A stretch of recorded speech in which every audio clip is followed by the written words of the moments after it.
La contaminación ambiental o polución es la introducción de sustancias u otros elementos físicos en un medio ambiente, que provocan que éste sea inseguro o no apto para su uso. El medio ambiente puede ser un ecosistema, un medio físico o un ser vivo. El contaminante puede ser una sustancia química o energía. Es siempre una alteración negativa del estado natural del medio ambiente y, por lo general, se produce como consecuencia de la actividad humana considerándose una forma de impacto ambiental. La contaminación puede clasificarse según el tipo de fuente de donde proviene, o por la forma de contaminante que emite o medio que contamina. Existen muchos agentes contaminantes, entre ellos las sustancias químicas, los residuos urbanos, el petróleo o las radiaciones ionizantes. Todos estos pueden producir enfermedades, daños en los ecosistemas o el medio ambiente. Además, existen muchos contaminantes gaseosos que juegan un papel importante en diferentes fenómenos atmosféricos, como la generación de lluvia ácida, el debilitamiento de la capa de ozono y el cambio climático.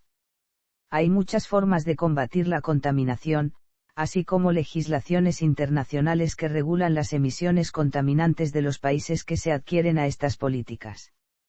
La contaminación está generalmente ligada al desarrollo económico y social. Actualmente muchas organizaciones internacionales como la ONU ubican al desarrollo sostenible como una de las formas de proteger al medio ambiente para las actuales y futuras generaciones. En 2015, la contaminación causó la muerte a más de 9 millones de personas.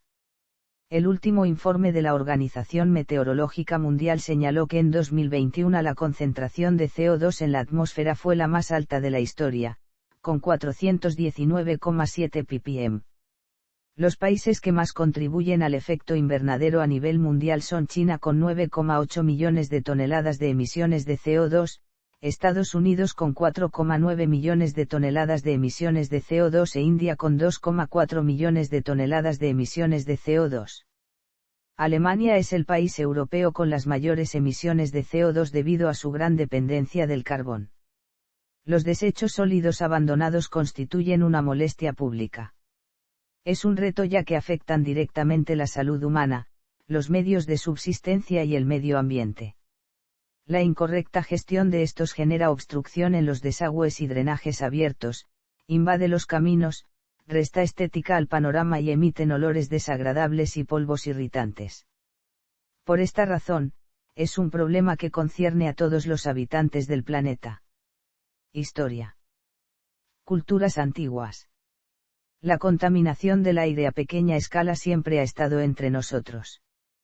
Según un artículo de 1983 de la revista Science, el hollín hallado en el techo de cuevas prehistóricas provee amplia evidencia de altos niveles de contaminación que estaban asociados a una inadecuada ventilación de las fogatas.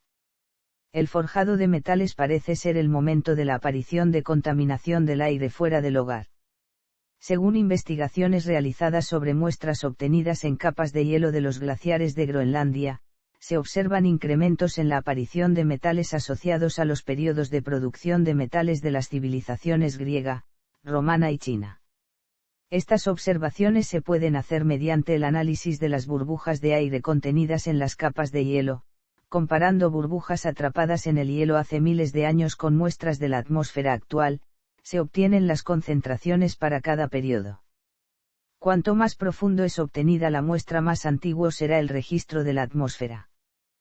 Primeros registros. En 1272 Eduardo I de Inglaterra en una proclamación prohibió la quema de carbón en Londres, cuando la contaminación atmosférica en la ciudad se convirtió en un problema. La contaminación del aire continuó siendo un problema en Inglaterra, especialmente con la llegada de la Revolución Industrial. Londres también registró uno de los casos más extremos de contaminación del agua con aguas residuales durante el gran hedor del río Támesis en 1858, y esto dio lugar a la construcción del sistema de alcantarillado de Londres. Fue la Revolución Industrial la que inició la contaminación como un problema medioambiental.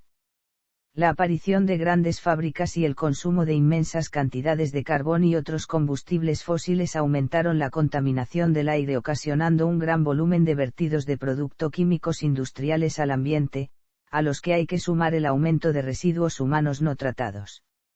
En 1881 Chicago y Cincinnati fueron las dos primeras ciudades estadounidenses en promulgar leyes para garantizar el aire limpio. Otras ciudades estadounidenses siguieron el ejemplo durante principios del siglo XX, cuando se creó un pequeño departamento de contaminación del aire, dependiente del Departamento del Interior. Los Ángeles y Downora experimentaron grandes cantidades de smog durante la década del 1940. Contaminación local. La contaminación se convirtió en un asunto de gran importancia tras la Segunda Guerra Mundial, después de que se hiciesen evidentes las repercusiones de la lluvia radiactiva ocasionada por los ensayos nucleares. En 1952 ocurriría un evento catastrófico de tipo local, conocido como la Gran Niebla de 1952 en Londres, que mató a unas 4.000 personas. Este trágico evento motivó la creación de una de las más importantes leyes modernas sobre el medio ambiente, la Ley del Aire Limpio de 1956. En los Estados Unidos la contaminación comenzó a recibir la atención pública a mediados de la década de 1950 y a principios de los años 1970, fechas que coinciden con la creación y aprobación de la Ley del Aire Limpio, la Ley del Agua Limpia, la Ley de Política Ambiental de los Estados Unidos y la Ley del Ruido. Algunos sucesos han ayudado a concienciar a la gente sobre los efectos negativos de la contaminación en los Estados Unidos. Entre estos se encuentra el vertido de bifenilos policlorados en el río Hudson por parte de la compañía General Electric, dando como resultado el establecimiento de una serie de prohibiciones emitidas en 1974 por la EPA, como la pesca en sus aguas. Otro suceso es el desastre ecológico en el barrio de Love Canal en Niagara Falls. El conjunto residencial de Love Canal fue construido sobre un terreno en el cual la empresa Hooker Chemical and Plastics Corporation había enterrado en 1947 residuos químicos y dioxinas. Así, en 1978 los habitantes de Love Canal tuvieron que abandonar sus viviendas al descubrirse filtraciones de agua en la superficie con materiales cancerígenos disueltos, convirtiéndose así en una noticia a nivel nacional, y promoviendo la creación en 1980 de la Ley de Superfondo, donde se incluye una lista de los agentes contaminantes más peligrosos. Algunos de los procedimientos penales de la década de los 90 ayudaron a revelar emisiones de cromo hexavalente en California, una sustancia química que aumenta el riesgo de cáncer bronquial, esofagitis, gastritis, entre otros padecimientos. La contaminación de los suelos industriales ayudó a la creación del término zona industrial abandonada, para identificar durante la planificación urbana los sitios que han sido contaminados y que su terreno no puede ser usado para ningún propósito.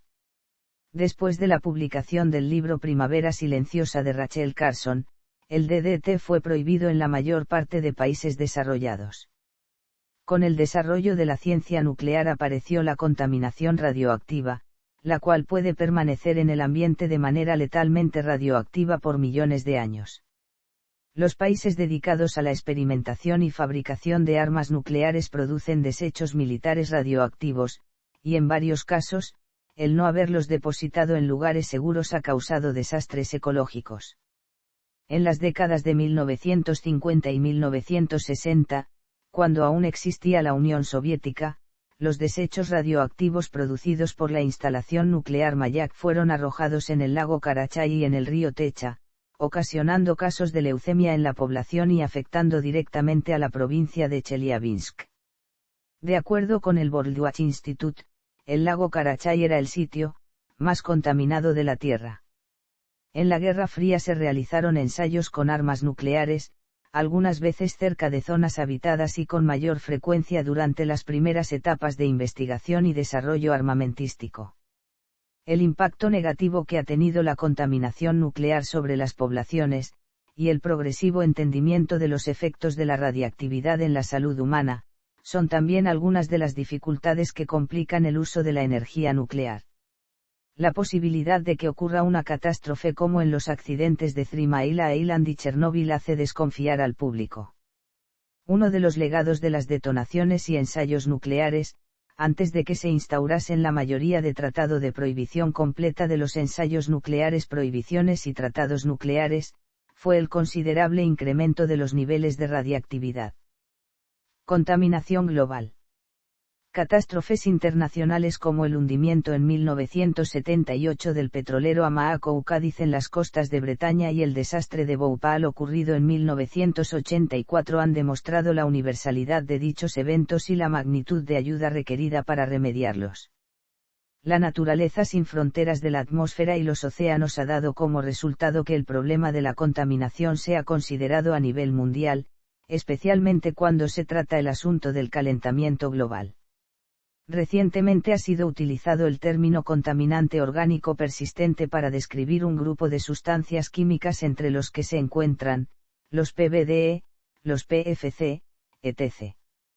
Debido a la falta de experimentación, sus efectos se desconocen en profundidad, no obstante, han sido detectados en varios hábitats ecológicos aislados de los centros de actividad industrial como el Ártico, demostrando así su difusión y bioacumulación a pesar de haber sido usados de manera extensa por un breve periodo de tiempo. La creciente evidencia de contaminación local y global, junto con un público cada vez más informado, han impulsado el desarrollo del movimiento ecologista, el cual tiene como propósito proteger el medio ambiente y disminuir el impacto de los humanos en la naturaleza. Formas de contaminación. Clasificación según el tipo de contaminación. La contaminación puede afectar a distintos medios o ser de diferentes características. La siguiente es una lista con los diferentes tipos de contaminación, sus efectos y sus contaminantes más relevantes. Atmosférica. Hídrica. Suelo. Basura. Electrónica. Espacial. Radioactiva. Genética. Electromagnética. Térmica. Acústica. Visual. Lumínica. Clasificación en función de la extensión de la fuente. Contaminación puntual es cuando la fuente se localiza en un punto. Por ejemplo, las chimeneas de una fábrica o el desagüe en el río de una red de alcantarillado. Contaminación lineal es cuando se produce a lo largo de una línea. Por ejemplo, la contaminación acústica, química, y residuos arrojados a lo largo de una autopista o los desechos de combustión de un avión en vuelo. Contaminación difusa es cuando el contaminante llega al ambiente de forma distribuida. La contaminación de suelos y acuíferos por los fertilizantes y pesticidas empleados en la agricultura es de este tipo. También es difusa la contaminación de los suelos cuando la lluvia arrastra hasta allí contaminantes atmosféricos, como pasa con la lluvia ácida. Esto afecta a ciertas especies animales y vegetales, modifica la composición de los suelos y desgasta los monumentos y el exterior de los edificios. Degradabilidad. Contaminantes no degradable son aquellos contaminantes que no se descomponen por procesos naturales. Por ejemplo, son no degradables el plomo y el mercurio. La mejor forma de tratar los contaminantes no degradables es por una parte evitar que se arrojen al medio ambiente y por otra reciclarlos o volverlos a utilizar. Una vez que se encuentran contaminando el agua, el aire o el suelo, tratarlos o eliminarlos es muy costoso y, a veces, imposible. Contaminantes de degradación lenta o persistente son aquellas sustancias que se introducen en el medio ambiente y que necesitan décadas o incluso a veces más tiempo para degradarse. Ejemplos de contaminantes de degradación lenta o persistente son el DDT y la mayor parte de los plásticos. Contaminantes degradables o no persistentes son los contaminantes degradables o no persistentes se descomponen completamente o se reducen a niveles aceptables mediante procesos naturales físicos, químicos y biológicos.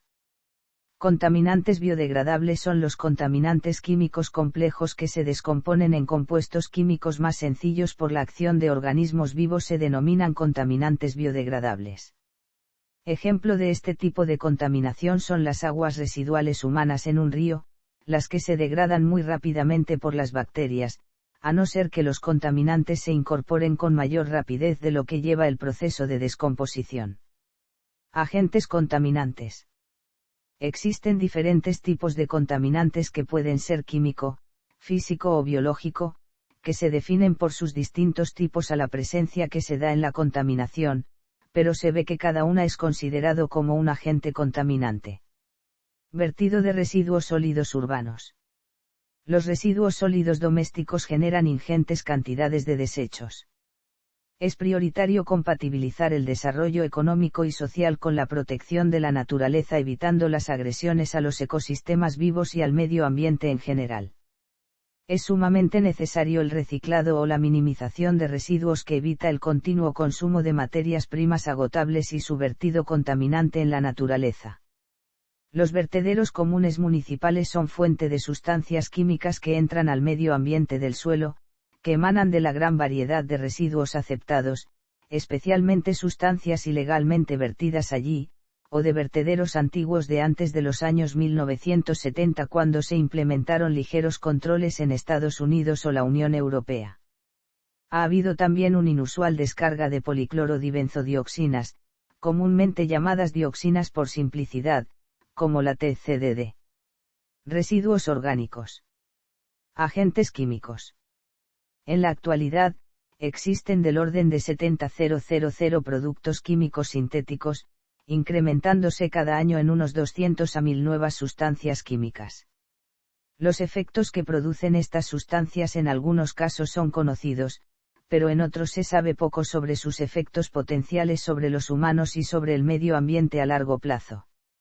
Así, el cáncer originado por un producto químico puede, en algunos casos, tardar de 15 a 40 años en manifestarse. Agricultura, fertilizantes, plaguicidas y herbicidas. Dioxinas y polifenilos. Metales pesados. Cianuro. Detergentes y dispersantes de petróleo. Petróleo. El petróleo es uno de los hidrocarburos de origen fósil, fruto de la transformación de materia orgánica procedente de zooplancton y algas que, depositados en grandes cantidades en fondos anóxicos de mares o zonas lacustres del pasado geológico, fueron posteriormente enterrados bajo pesadas capas de sedimentos. Toxicidad. Extracción. Plásticos. Combustión. Derrames de petróleo. Radiación ionizante. Se denomina contaminación radioactiva a la presencia no deseada de sustancias radiactivas en el entorno, y esta no da indicación de la magnitud de los riesgos inherentes a esta contaminación. Esta contaminación puede proceder de radioisótopos naturales o artificiales. Las fuentes naturales provienen de ciertos elementos químicos y sus isótopos y de los rayos cósmicos. Estos últimos son las responsables del 80% de la dosis recibida por las personas en el mundo. El otro porcentaje proviene de fuentes médicas como los rayos X. Bajas dosis de radiación no son peligrosas. El problema ocurre cuando una persona está expuesta a estas dosis por un tiempo prolongado, o se expone a altas dosis de radiación.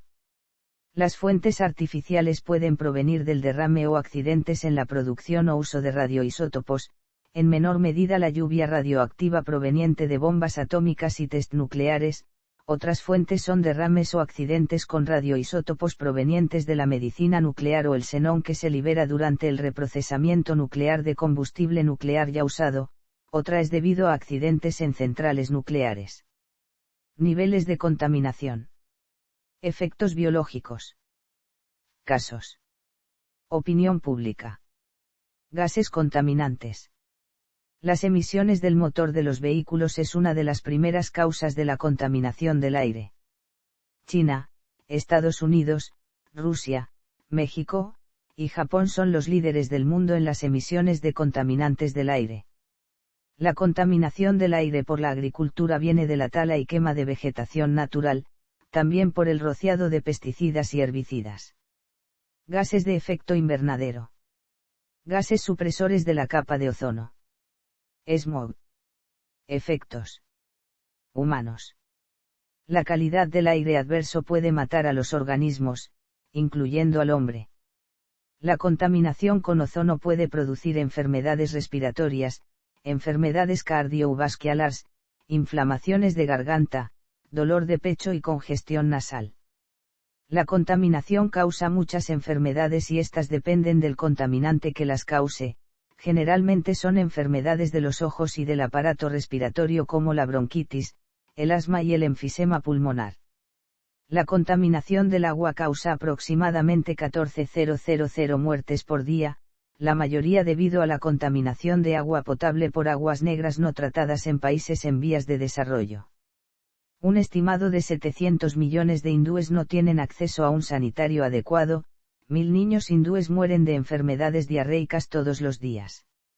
Alrededor de 500 millones de chinos carecen de acceso al agua potable. 656.000 personas mueren prematuramente cada año en China por la contaminación del aire. En India, la contaminación del aire se cree causa 527.700 muertes cada año. Estudios han estimado en cerca de 50.000 muertes en Estados Unidos por contaminación del aire. Los derrames de petróleo pueden causar irritación de piel y eflorescencia.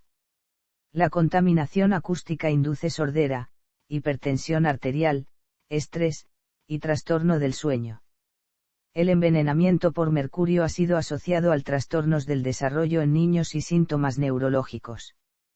La gente mayor de edad está más expuesta a enfermedades inducidas por la contaminación del aire. Aquellos con trastornos cardíacos o pulmonares están bajo mayor riesgo. Niños y bebés también están en serio riesgo. El plomo y otros metales pesados se ha visto que generan problemas neurológicos. Las sustancias químicas y la radiactividad pueden causar cáncer y también inducir mutaciones genéticas que provocan enfermedades congénitas. Se ha probado recientemente que la contaminación puede reducir la fertilidad tanto en hombres como mujeres. En hombres reduce la calidad del semen y puede producir esterilidad. En las mujeres menores a 40 años puede provocar una menopausia precoz debido a una reducción radical de su reserva ovárica. Ecosistemas. La contaminación se ha encontrado presente ampliamente en el medio ambiente. Existe un amplio número de efectos debido a esto. Biomagnificación, describe situaciones donde toxinas pueden pasar a través de niveles tróficos, convirtiéndose exponencialmente en toxinas más concentradas en los niveles tróficos más altos. La emisión de dióxido de carbono causa el calentamiento global por aumento en su concentración en la atmósfera, y la acidificación de los océanos, el decrecimiento del pH de los océanos de la Tierra debido a la disolución de CO2 en el agua. La emisión de gases de efecto invernadero conduce al calentamiento global que afecta a ecosistemas en muchas maneras.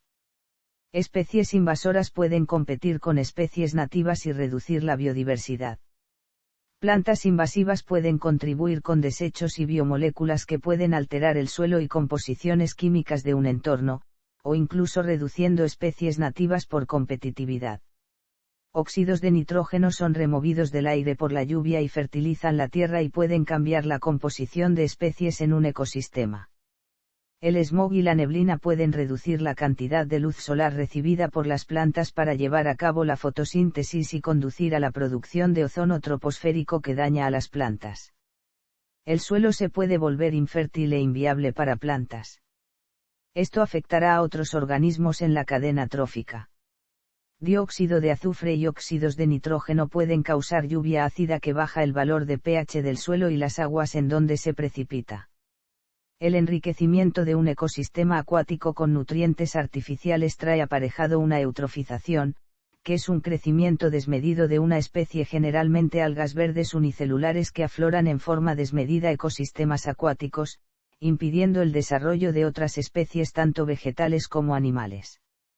Esta afloración de algas se suele dar por la contaminación difusa de fertilizantes agroindustriales, desechos de alimento o fecales de la ganadería industrial, desechos forestales, o desechos orgánicos de una ciudad. Agujero en la capa de ozono. El ozono es un gas presente en la atmósfera, se forma en la estratosfera por la acción de los rayos ultravioletas en las moléculas de oxígeno. El ozono absorbe parte de la radiación ultravioleta, y no permite que la peligrosa radiación UVB llegue a la superficie de la Tierra. La reducción en la capa de ozono de la estratosfera trae aparejado un incremento de UVB que llegan a la superficie. Se sospecha una variedad de consecuencias debido al incremento de los rayos UVB por esta reducción. En humanos son cáncer de piel, cataratas, fotoqueratitis y daños en el sistema inmunológico, en la naturaleza, en cultivos y bosques sensibles a los UVB, daños en la estructura de ADN u oxidación, y reducción de las poblaciones de plancton de las zonas fóticas en los océanos. Desde la década de 1970 se ha detectado una reducción de la capa de ozono estratosférico. Esto se debe a causas naturales y a causa de la actividad del hombre. Las naturales se deben a la presencia de radicales libres, como monóxido de nitrógeno, óxido nitroso, hidroxilo cloroatómico, y bromo atómico, que se liberan a la atmósfera desde fuentes naturales. En cuanto a las razones antropomórficas, son principalmente la liberación de organohalógenos fabricados por el hombre como los clorofluorocarburos y los bromofluorocarbonos. También por el aumento del N2 o Cl, vía a causa del hombre. Esto produce la formación del agujero de la capa de ozono en los polos de la Tierra, siendo el momento en que se registra menores temperaturas cuando se registra el mayor tamaño del mismo, y siendo el de mayor tamaño el de la Antártida, que en algunas instancias ha llegado al sur de Australia, Nueva Zelanda, Chile, Argentina, y Sudáfrica. El Protocolo de Montreal es un tratado internacional destinado a reducir las emisiones que producen el agujero de ozono. Desafortunadamente, muchas de las sustancias reemplazantes de aquellas que causan el agujero en la capa de ozono, se cree son potentes gases de efecto invernadero con mucha potencia de aumentar el calentamiento global. Lluvia ácida. La lluvia ácida es una precipitación de cualquier tipo con altos niveles de ácido nítrico o ácido sulfúrico que también puede ocurrir en forma de nieve, niebla, rocío, o pequeñas partículas de material seco que se deposita en la tierra. Es causada por la emisión de dióxido de azufre y óxidos de nitrógeno que reaccionan con las moléculas de agua formando ácido. Estas emisiones pueden deberse a causas naturales como los óxidos de nitrógeno que ocurren debido a rayos, o material vegetal en pudrición y el dióxido de azufre que es emitido por erupciones volcánicas. Pero la mayoría de las emisiones se deben a la actividad del hombre, el mayor porcentaje es a causa de la quema de combustibles fósiles. Desde la revolución industrial hubo un considerable aumento de las emisiones de óxidos de nitrógeno y dióxido de azufre. Desde 1970 el tema tomó conciencia pública en Estados Unidos. Actualmente la lluvia ácida provocada por las industrias es un grave problema en China y Rusia y otras regiones. Incluso muchas veces las emisiones que provocan la lluvia ácida son transportadas por el viento a zonas alejadas de los centros industrializados, donde luego precipitan. Las lluvias ácidas tienen un impacto negativo para el suelo, la vida acuática, los bosques y en menor medida a la salud humana. En el suelo los altos niveles de pH matan a los microbios, liberan toxinas como el aluminio, y filtran nutrientes esenciales y minerales como el magnesio. En el agua, un bajo pH y altas concentraciones de aluminio ocasionados por la lluvia ácida afectan a los peces y otros animales acuáticos. Los huevos de peces no pueden eclosionar un pH menor a 5 y si el pH baja más los peces adultos pueden morir. La biodiversidad se reduce a medida que los lagos y ríos se vuelven más ácidos. Los bosques se ven afectados por los cambios que ocurren en el suelo. Los bosques de mayor altitud son más vulnerables al estar rodeados de nubes y niebla que tienen mayor acidez que la lluvia. Las zonas más afectadas son Europa del Este desde Polonia hacia el norte hasta Escandinavia, el tercio oriental de Estados Unidos y el sur de Canadá. Otras zonas afectadas son la costa sur de China y Taiwán. Existen tratados internacionales para combatir la lluvia ácida como el Convenio LTAP destinado a reducir la contaminación del aire transfronterizo, el Protocolo de Reducción de Emisiones de Sulfuro y el Acuerdo entre Estados Unidos y Canadá. También existe un comercio de derechos de emisión que es un esquema que permite vender y comprar derechos de emisión de contaminantes y está regulado por los gobiernos o por organismos internacionales. Calentamiento global y acidificación de los océanos.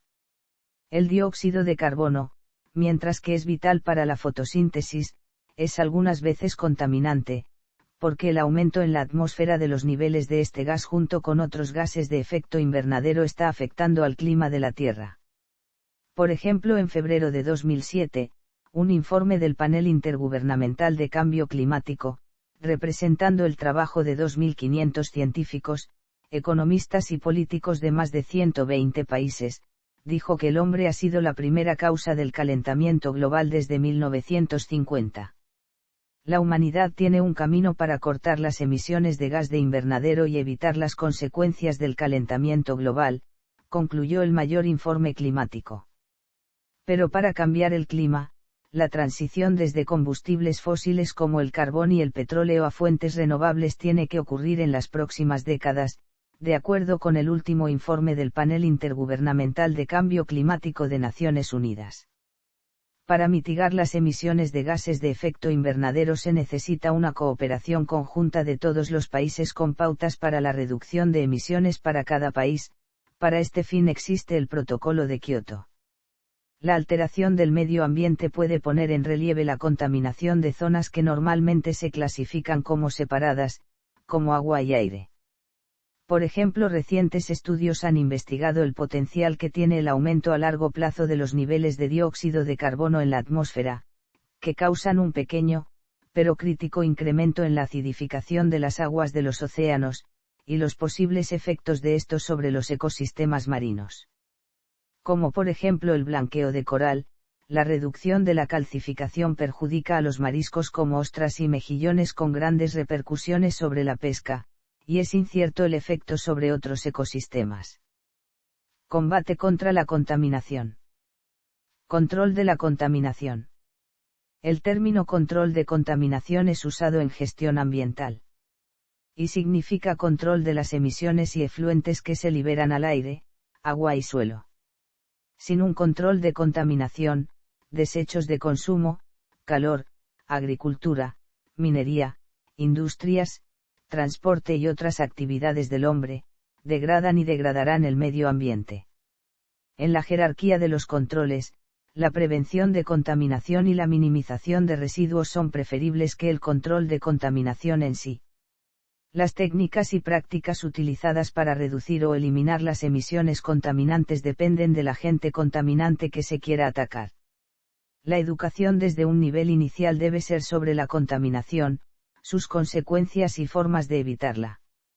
Ayudaría a concientizar a muchas generaciones sobre los problemas del medio ambiente. A medida que estas generaciones se vuelvan adultas provocarían más presión sobre la protección al medio ambiente. Impulsando más controles y políticas de medioambientales. Desarrollo sostenible. Un control definitivo a la contaminación sería la adopción de una economía de desarrollo sostenible que aseguraría que los recursos para satisfacer las presentes generaciones estén disponibles sin comprometer el desarrollo de las futuras generaciones. Cumpliendo con sus tres ámbitos de importancia: la ecología, la economía y la sociedad, de acuerdo con el Programa 21 de Naciones Unidas. El desarrollo sostenible también forma parte del séptimo Objetivos de Desarrollo del Milenio de Naciones Unidas, el cual busca garantizar el sustento del medio ambiente. Gestión ambiental. La gestión ambiental responde al cómo hay que hacer para lograr un desarrollo sostenible. Y sus áreas de normativas y acciones legales son: política ambiental, relacionada con la dirección pública o privada de los asuntos ambientales internacionales, regionales, nacionales y locales. Ordenamiento territorial, entendido como la distribución de los usos del territorio de acuerdo con sus características. Evaluación del impacto ambiental, conjunto de acciones que permiten establecer los efectos de proyectos, planes o programas sobre el medio ambiente y elaborar medidas correctivas, compensatorias y protectoras de los potenciales efectos adversos. Contaminación, estudio, control, y tratamiento de los efectos provocados por la adición de sustancias y formas de energía al medio ambiente. Vida silvestre, estudio y conservación de los seres vivos en su medio y de sus relaciones, con el objeto de conservar la biodiversidad. Educación ambiental, cambio de las actitudes del hombre frente a su medio biofísico, y hacia una mejor comprensión y solución de los problemas ambientales. Paisaje, interrelación de los factores bióticos, estéticos y culturales sobre el medio ambiente. Prácticas. Estas son prácticas comunes para reducir la contaminación relacionadas con la gestión de residuos, minimización de residuos y ahorro de energía. Reciclaje. Reutilización. Prevención general. Compost. Mitigación del cambio climático. Dispositivos de control de contaminación. Control del aire. Control del agua. Control del suelo. Legislación internacional. Aproximadamente desde finales de la década de los 60, la contaminación y el deterioro medioambiental comenzó a ser considerada como un problema político en varios países industrializados.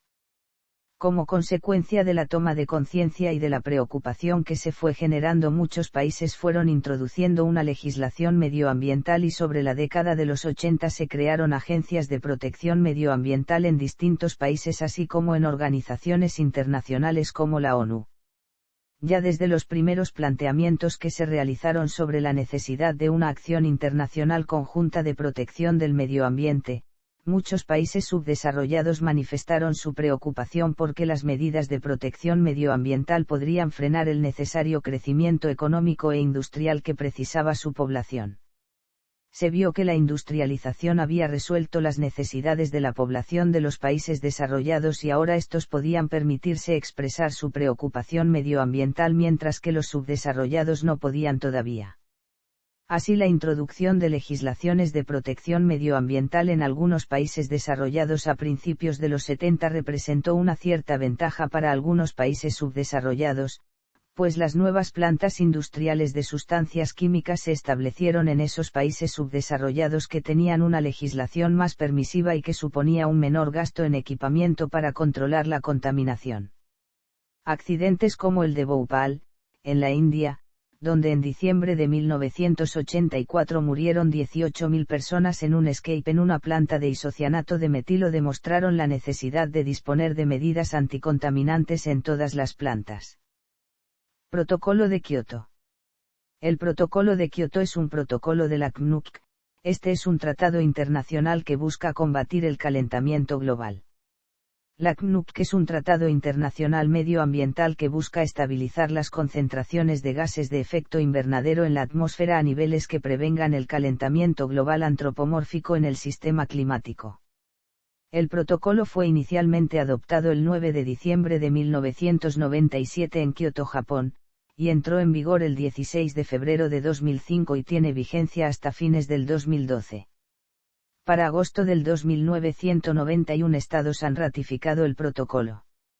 El único firmante que no ha ratificado el protocolo es Estados Unidos. Otros estados que no lo han ratificado son Afganistán, Andorra, Sudán del Sur. Somalia ratificó el protocolo el 26 de julio de 2010. Bajo este, 37 países se comprometen a reducir 4 gases de invernadero: dióxido de carbono, gas metano, óxido nitroso, hexafluoruro de azufre y 2 industriales hidrofluorocarburos, perfluorocarburos producidos por ellos, y los demás países miembros dieron compromisos generales. Los países que forman el anexo y aprobaron una reducción del 5,2% a los niveles de 1990. Los límites a las emisiones no incluyen emisiones por aviación o navegación internacional. La marca de emisiones de 1990 aceptada por la CNUC, que está establecida a partir del índice GWP calculado por IPCC en el segundo informe de evaluación. El protocolo permite muchos mecanismos flexibles como, el comercio de derechos de emisión, el mecanismo de desarrollo limpio, y la aplicación conjunta que permite a los países que forman el anexo y que lleguen a su límite de gases de efecto invernadero adquiriendo créditos de reducción de emisiones de GEI en otros lugares, mediante intercambios financieros, en proyectos que reducen las emisiones entre países que no forman el anexo y, o países del anexo y, o en países del anexo y con exceso de subvenciones. Debido al vencimiento del protocolo para el 2012, los países miembros de la CNUC comenzaron a reunirse desde 2005 para conseguir un tratado post-Kioto. A partir del 2007, durante la 13ª Cumbre del Clima, se creó la hoja de ruta de Bali, un camino a seguir luego del 2012. Durante el COP16 en Cancún, México, más de 190 países que asistieron a la cumbre adoptaron, con la reserva de Bolivia, un acuerdo por el que aplazan el segundo periodo de vigencia del Protocolo de Kioto y aumentan la ambición de los recortes de las emisiones.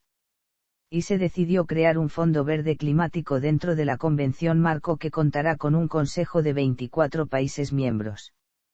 La próxima negociación será durante el COP17 el 9 de diciembre en Durban, Sudáfrica. Existen muchos problemas en las negociaciones para acuerdo post-Kioto. Por ejemplo, para Japón un problema del actual protocolo de Kioto es que países como Estados Unidos, China, India y otras economías emergentes no tienen objetivos vinculantes en reducción de emisiones, y que muchos países desarrollados no se apresurarán en adoptar medidas que puedan significar un freno en sus economías. Protocolo de Montreal. El Protocolo de Montreal es un tratado de cooperación internacional para proteger la capa de ozono atmosférica mediante la supresión gradual en todo el mundo del uso de sustancias que causan la reducción de la capa de ozono. En abril del 2011, 197 países habían ratificado este protocolo. Se estima que si todos los países cumplen con los objetivos propuestos en el tratado, la capa de ozono podría recuperarse para el año 2050. Una reciente evaluación científica sobre el efecto del Tratado de Montreal afirma que está siendo útil. Existe una clara evidencia en la atmósfera del decrecimiento en la carga de sustancias que reducen el ozono y algunos signos tempranos de recuperación en el ozono estratosférico. Según Achim Steiner, director del Programa de las Naciones Unidas para el Medio Ambiente, el Protocolo de Montreal desde su primera negociación en 1987, se ha ido modificando y mejorando conforme se desarrollaba el conocimiento científico y avanzaba la tecnología. Como consecuencia de la cooperación internacional, la producción y consumo de las sustancias químicas que reducían la capa de ozono, han sido prohibidas en los países desarrollados y está en marcha su supresión en los países en vías de desarrollo. Aproximadamente el 95% de las sustancias químicas que agotaban el ozono ya no se utilizan. Convención de Estocolmo. La Convención de Estocolmo sobre contaminantes orgánicos persistentes es un tratado internacional medioambiental, que fue firmado en 2001 en Estocolmo y entró en vigor en mayo de 2004, y busca eliminar o restringir la producción de contaminantes orgánicos persistentes. En mayo de 2004 la convención fue ratificada por 173 países. La historia del convenio se remonta a 1995 cuando el Programa de Naciones Unidas para el Medio Ambiente llamó a una acción global en contra de los COPS, que se definen como sustancias que se bioacumulan a través de la cadena trófica y poseen un grave efecto sobre la salud humana y el medio ambiente. De este modo, el Foro y el Programa Intergubernamental de Químicos Seguros crearon una lista de los 12 químicos más peligrosos. En 2001 en Estocolmo, luego de intensas negociaciones, se firmó la convención entrando en vigor en 2004 con 128 partes y 151 firmantes. Los cosignatarios del convenio aprobaron prohibir solo 9 de los 12 COPS, limitando el uso del DDT para combatir la malaria, y reducir la producción de dioxinas y furanos. Las partes según el tratado pueden revisar los compuestos acordados y adicionar más. Por eso se agregaron nuevos compuestos al tratado en 2009 en Ginebra. Existen algunas controversias que dicen que el tratado aumenta el número de víctimas por la malaria, ya que el DDT puede ser utilizado para el control del mosquito vector de esta enfermedad, pero el tratado autoriza el uso del DDT por salud pública para el control del vector. Convenio LTAP. El Convenio sobre la Contaminación Atmosférica Transfronteriza a Gran Distancia, abreviado CLTAP o LTAT, pretende reducir de forma transfronteriza la contaminación del aire. El convenio fue firmado por primera vez en Génova en 1979 y entró en vigor en 1983. Para el 2011 ha sido ratificado por 51 países, principalmente por Europa, Estados Unidos y Canadá. Estos 51 países identifican mediante el artículo 11 de la Convención al secretario ejecutivo de la Comisión Económica de las Naciones Unidas para Europa como su secretario.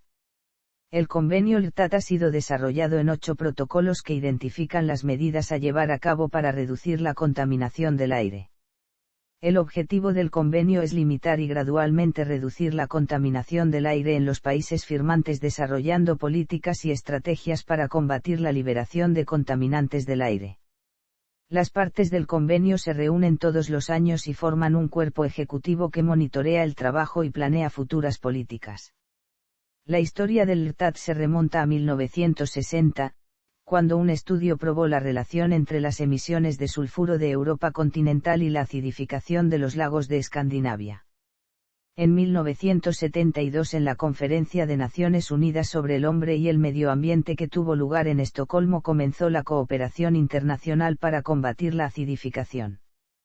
Entre 1972 y 1977 muchos estudios confirmaron la hipótesis de que los contaminantes del aire se transportan a miles de kilómetros antes de depositarse y dañar el medio ambiente. Esto significa que la cooperación internacional es necesaria para resolver problemas como la acidificación. En 1979 el convenio fue firmado por 34 gobiernos más la Comunidad Europea. En 1983 entró en vigor y con el tiempo se han sumado más países al convenio y ampliado el número de protocolos a 8. En la actualidad la Convención prioriza la revisión de los protocolos existentes, su ratificación por parte de los Estados miembros y el seguimiento en todos los países firmantes. También comparte su experiencia y conocimientos con otras regiones del planeta. Convención OSPAR. La Convención para la Protección del Medio Ambiente Marino del Atlántico del Nordeste o Convención OSPAR es un tratado por el cual 15 países de la costa del Atlántico del Nordeste sumados a la Unión Europea, cooperan para proteger el medio ambiente marino del Atlántico del Nordeste. La convención fue consecuencia de dos convenciones anteriores, la Convención de Oslo de 1972 sobre vertidos al mar y la Convención de París de 1974 sobre contaminación marina de origen terrestre. Estas dos convenciones fueron unificadas en la actual OSPAR. En 1998 se le agregó un anexo sobre la protección de diversidad y ecosistemas marinos, incluyendo actividades no contaminantes que pueden producir un serio daño al ambiente marino. La Comisión OSPAR está bajo el paraguas de las leyes internacionales codificadas por la Convención de las Naciones Unidas sobre el Derecho del marzo de 1982. La Convención OSPAR regula los estándares de biodiversidad marina, eutrofización, el vertido de sustancias tóxicas y radioactivas a los mares, la actividad de industrias gasísticas y petroleras de alta mar y el establecimiento de las condiciones medioambientales de referencia.